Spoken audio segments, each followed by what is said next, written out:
हम बात कर रहे थे शीत युद्ध का दौर एनसीईआरटी के पाठ्यक्रम अनुसार। आज का हमारा जो टॉपिक है वो है शीत युद्ध का दौर में क्यूबा का संकट। क्यूबा संकट 1962। देखिए, क्यूबा संकट जब शीत युद्ध की बात होती है तो क्यूबा संकट भी के बारे में भी हमें इसके बारे में देखना होता है, क्योंकि शीत युद्ध का एक अच्छा उदाहरण है क्यूबा संकट। जब तीसरी विश्व युद्ध जैसी स्थिति बन गई थी, अब ये क्यूबा का इस शीत युद्ध के दौर में क्या इसकी भूमिका है, अपन शीत युद्ध के बारे में थोड़ा और विस्तार से जानेंगे। लेकिन पहले से आपको क्यूबा संकट के बारे में थोड़ा सा उदाहरण दे रखा है, जो कि आपको शीत युद्ध को समझाने के लिए और अधिक सार्थक साबित होगा।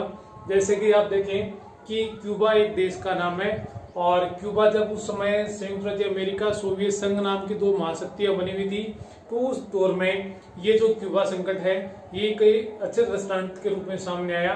तो आप देखें कहानी के रूप में कि क्यूबा क्या था, कि क्यूबा एक देश का नाम है, और जो समय सोवियत संघ और संयुक्त राज्य अमेरिका नाम की दो महाशक्तियां बनी हुई थी, दोनों के गुट बने हुए थे, और उनमें सोवियत संघ का जो गुट है उसमें क्यूबा है वो शामिल हो जाता है। और उसके शामिल होने के बाद की क्या परिस्थितियां बनती हैं वो देखें कि आप याद रखें इसको। क्यूबा है ये अमेरिका सीमा के निकट का एक टापू है। क्यूबा है अमेरिका, जो संयुक्त राज्य अमेरिका है उस अमेरिका की सीमा से लगता हुआ एक देश, एक टापू है, जहां 1958 में फिदेल कास्त्रो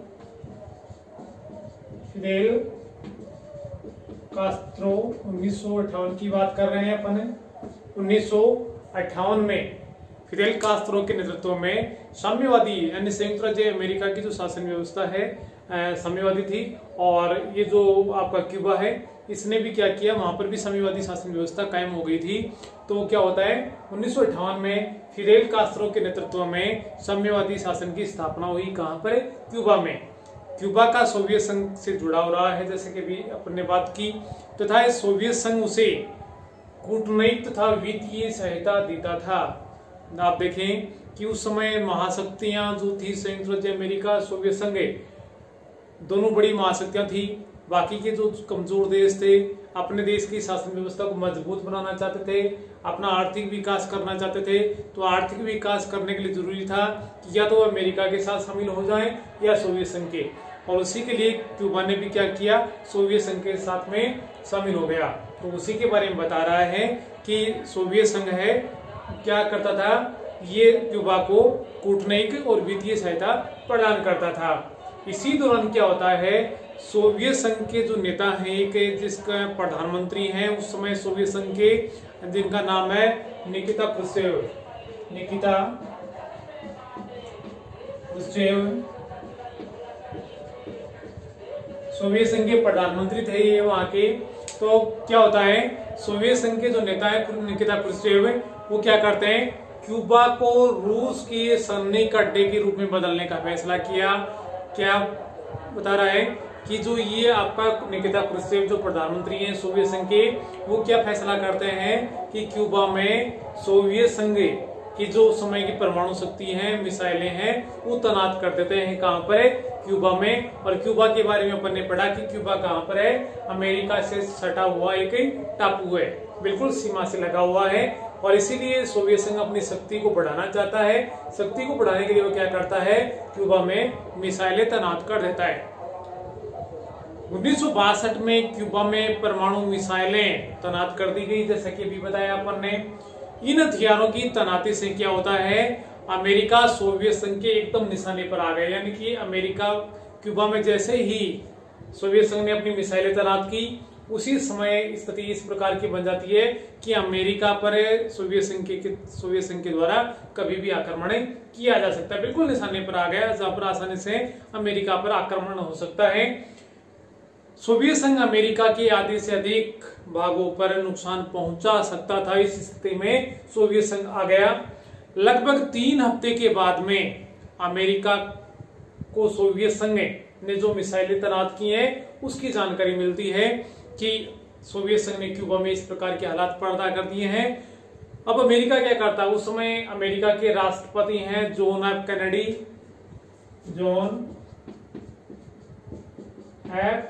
कैनेडी, ये उस समय अमेरिका के तत्कालीन राष्ट्रपति हैं।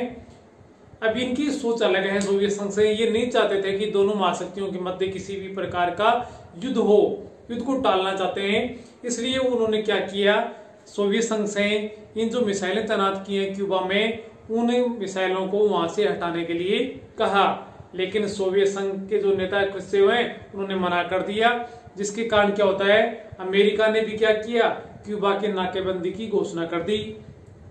अमेरिका ने नाकेबंदी की घोषणा कर दी, जिसका उद्देश्य क्या था, अमेरिकी जहाजों के द्वारा, क्योंकि जो क्यूबा में जो जहाज पहुंच रहे थे सोवियत संघ के द्वारा जो सहायता पहुंचाई जा रही थी क्यूबा को, ये क्यूबा जो सहायता सामग्री पहुंचाई जा रही थी वो अमेरिका के रास्ते से होकर गुजरती थी, जिसका परिणाम क्या हुआ कि अमेरिकी जहाजों के द्वारा क्यूबा को घेर लिया गया। जैसे कि अभी बात की कि अमेरिका ने किस चीज की घोषणा की, क्यूबा की नाकेबंदी करने की, जिसका उद्देश्य क्या था, अमेरिकी जहाजों के द्वारा क्यूबा को घेर लेना, ताकि वहां सोवियत संघ के द्वारा भेजी जाने वाली सैनिक सामग्री नहीं पहुंच सके। इस तरह से अमेरिका सोवियत संघ के मामले के प्रति गंभीरता से चेतावनी देना चाहता था। कौन चेतावनी देना चाहता था, अमेरिका के तत्कालीन राष्ट्रपति कौन थे, जॉन एफ कैनेडी। सोवियत प्रधानमंत्री जो कि निकिता क्रुश्चेव हैं ने इस समय अपने दूरदर्शिता का परिचय दिया और दूरदर्शिता से काम लेते हुए उन्होंने क्या किया, क्यूबा से सोवियत संघ के सैनिक अड्डे को वहां से उठा लिया। मतलब क्या है, जो कि सोवियत संघ ने क्यूबा में मिसाइलें तैनात की थी, उन मिसाइलों को सोवियत संघ ने वहां से हटा लिया। और साथ में क्या हो गया, दोनों पक्षों ने, सोवियत संघ और अमेरिका ने फिर जो जहाजों को रोक रखा था उनको वहां से फिर से बहाल कर दिया, जिसके कारण क्या हुआ, दोनों ही देशों ने, दोनों ही महाशक्तियों ने युद्ध को टालने का फैसला किया। क्यूबा का जो मिसाइल संकट है शीत युद्ध के चरम बिंदु था, यानी कि अगर ये हो जाता है तो देश की, दुनिया की स्थिति पता नहीं किस प्रकार की होती। शीत युद्ध का चरम बिंदु था। शीत युद्ध सोवियत संघ और अमेरिका के मध्य प्रतिद्वंदिता, तनाव और संघर्ष की एक श्रृंखला के रूप में जारी रहा, जो कि 1991 तक चलता रहा। शीत युद्ध के इतिहास में क्यूबा का संकट तीसरे विश्व युद्ध का कारण माना जाता है कि अगर ये इस दोनों महाशक्तियों के मध्य युद्ध हो जाता तो बिल्कुल वैसा युद्ध होता जिस प्रकार से पहला और दूसरा विश्व युद्ध हुआ था, यानी कि विश्व में क्यूबा संकट को तीसरा विश्व युद्ध का कारण के रूप में देखा जा सकता है। लेकिन दोनों देशों की दूरदर्शिता और उनकी महत्वाकांक्षा को कम करके दोनों ने जिस प्रकार का परिचय दिया, जिसके कारण इस युद्ध को रोका जा सका। दुनिया की जो स्थिति इस प्रकार की हो गई थी कि दुनिया को ऐसा लग रहा था पता नहीं किस प्रकार की स्थिति बनेगी, लेकिन जैसा सोच रहे थे वैसा कुछ नहीं हुआ। दोनों देशों ने युद्ध को टालने का फैसला किया और इस प्रकार से क्यूबा का जो मिसाइल संकट है वो समाप्त हो गया। इस प्रकार से अपन बात कर रहे थे शीत युद्ध की। अपन ने देखिए पहले वाले वीडियो में देखा था कि जो सेकंड वर्ल्ड वार जो 1939 से लेकर 1945 के मध्य हुआ था, जिनके 3 कारण निकले थे और 3 कारणों में एक कारण था शीत युद्ध का उदय। यानी कि शीत युद्ध क्या था, यानी कि शीत युद्ध दोनों महाशक्तियों के मध्य किस प्रकार का युद्ध चल रहा था, किस प्रकार से वे अपनी महाशक्ति को आगे बढ़ाने के लिए आतुर हो रहे थे, तो उसके बारे में अपन पढ़ रहे थे। ये शीत युद्ध का एक छोटा सा उदाहरण अपने 1962 का क्यूबा का संकट है, इसके रूप में अपन ने देखा। अब अपन इसको पढ़ते हैं कि वास्तव में शीत युद्ध क्या है, शीत युद्ध क्या है। क्योंकि युद्ध के बारे में तो सभी लोग जानते हैं कि युद्ध क्या होता है, जहां पर अस्त्र शस्त्रों के मध्य के द्वारा युद्ध लड़ा जाता है, लेकिन उनके साथ में शीत युद्ध शब्द नहीं आता है। लेकिन आखिर लोगों के, बच्चों के, सभी के दिमाग में चीज होती है, आखिर ये शीत युद्ध है क्या। आपकी जो 12वीं कक्षा के जो नए पाठ्यक्रमानुसार एनसीईआरटी की जो पुस्तकें हैं उनमें शीत युद्ध के बारे में बता रखा है। और शीत युद्ध की जो परिभाषा है वो पूरी तरीके से नहीं कह सकते हैं कि समझ में आ जाए, लेकिन मैंने इस वीडियो के द्वारा ये समझाने का पूरा प्रयास किया है कि आप शीत युद्ध का जो अर्थ है उसको आप भली बात सीख जाएं। देखिए अपन फिर से बात कर रहे थे 1939 से 1945 के मध्य द्वितीय विश्व युद्ध हुआ था। और इस द्वितीय विश्व युद्ध में धुरी राष्ट्र और मित्र राष्ट्रों के मध्य युद्ध हुआ।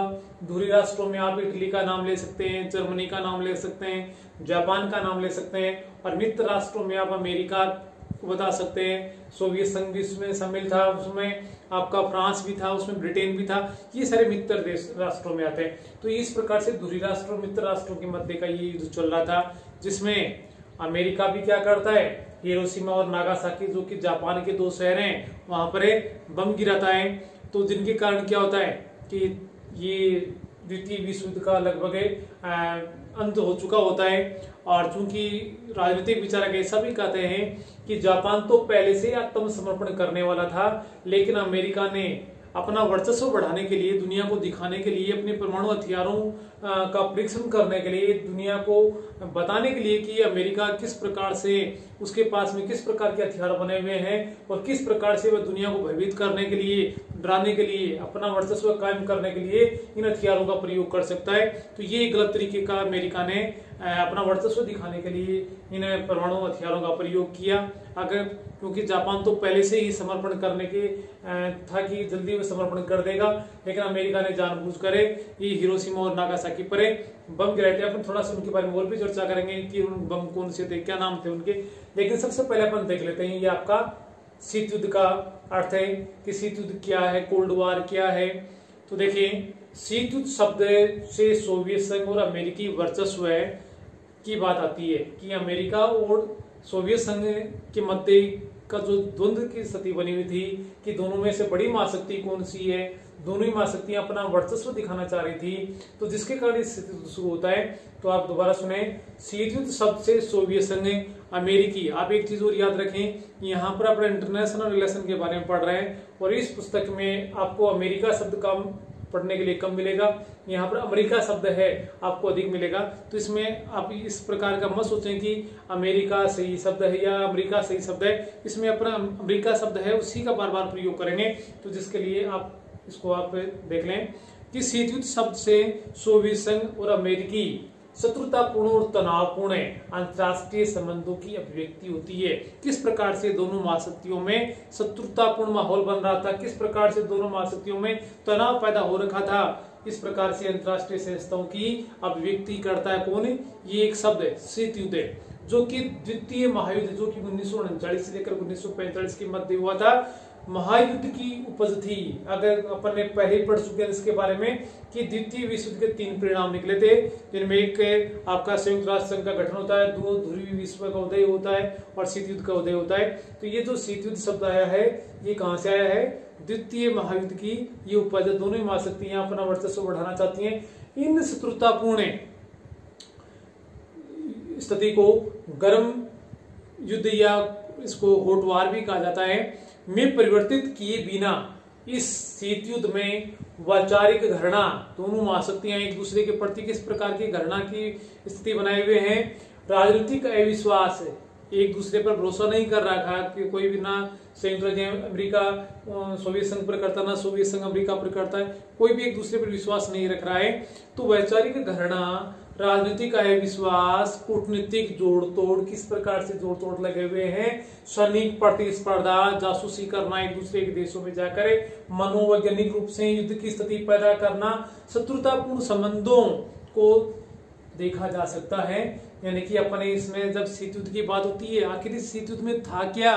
तो इसमें क्या था? इसमें था वैचारिक घृणा, इसमें था राजनीतिक अविश्वास, इसमें था कूटनीतिक जोड़ तोड़ की स्थिति, इसमें था सैनिक प्रतिस्पर्धा, इसमें था जासूसी की व्यवस्था या माहौल तैयार करना, मनोवैज्ञानिक युद्ध की स्थिति पैदा करना, शत्रुतापूर्ण संबंधों के रूप में अपने शीत युद्ध को देख सकते हैं। ये सारी प्रकार के जो लक्षण हैं ये शीत युद्ध के थे।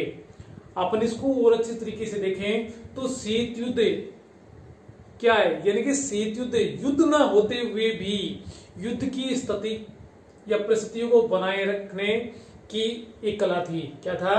शीत युद्ध युद्ध न होते हुए भी युद्ध की सी परिस्थितियों को बनाए रखने की एक कला थी, जिसमें प्रत्येक विषय पर विश्व शांति को ना देख कर अपने संकीर्ण स्वार्थों को ध्यान में रखकर विचार और कार्य किया जाता था। यानी कि अपने दोनों ही महाशक्तियां केवल और केवल अपना निहित स्वार्थ है, उस स्वार्थ को ध्यान में रखकर ही कार्य कर रही थी। शीत युद्ध सोवियत अमेरिकी जो आपसी संबंधों की वह स्थिति थी जिसमें दोनों पक्ष शांतिपूर्ण राजनयिक संबंध रखते हुए भी परस्पर शत्रुतापूर्ण भाव रखते थे और शस्त्र युद्ध की अतिरिक्त अन्य सभी उपायों को से एक दूसरे की स्थिति और शक्ति को निरंतर कमजोर बनाए रखने की कोशिश कर रहे थे, प्रयत्न करते थे। आप दोबारा देख लीजिए कि शीत युद्ध अमेरिकी और जो सोवियत संघ है उनके आपसी संबंधों की वह स्थिति थी जिसमें दोनों ही पक्ष शांतिपूर्ण राजनयिक संबंध रखते हुए भी परस्पर एक दूसरे के साथ में शत्रुतापूर्णता के भाव रखते थे और शस्त्र युद्ध की अतिरिक्त अन्य सभी उपायों से एक दूसरे की स्थिति और शक्ति को कमजोर करने में लगे हुए थे या कमजोर करने का प्रयत्न कर रहे थे। इन सभी प्रकार की अपन ने कई शब्दों को देखा, कई परिभाषा अर्थों को देखा। अब इसमें निकल कर आता है कि वास्तव में ये शीत युद्ध क्या था, व्हाट इज कोल्ड वार, क्या है ये शीत युद्ध, कोल्ड वार क्या है। तो आप इसको एक शब्द, 2-3 शब्द बताऊंगा मैं, इनको आप थोड़ा ध्यान में रख लें कि शीत युद्ध एक प्रकार का वाक्य युद्ध था। वाक्य बोलना, भाषण देना। शीत युद्ध एक प्रकार का वाक्य युद्ध था जिसमें कागज के गोलों, ठीक है ना, कागज के गोलों, पत्र पत्रिकाओं, रेडियो तथा अन्य प्रकार के प्रचार साधनों से लड़ा गया था। यानी कि दोनों ही महाशक्तियां आमने सामने का युद्ध नहीं कर रही हैं, एक दूसरे की किस प्रकार से सोशल मीडिया के द्वारा या समाचार पत्रों के द्वारा, रेडियो के द्वारा या अन्य किसी प्रकार के भाषणों के द्वारा किस प्रकार से एक दूसरे को उकसा रहे हैं कि दूसरी महाशक्ति उस पर आक्रमण कर दे तो वह भी उसके लिए तैयार रहे। तो इस प्रकार का ये युद्ध था शीत युद्ध। शीत युद्ध अपन इसको एक और परिभाषा में देखें तो ये शीत युद्ध क्या है, तो देखें इसमें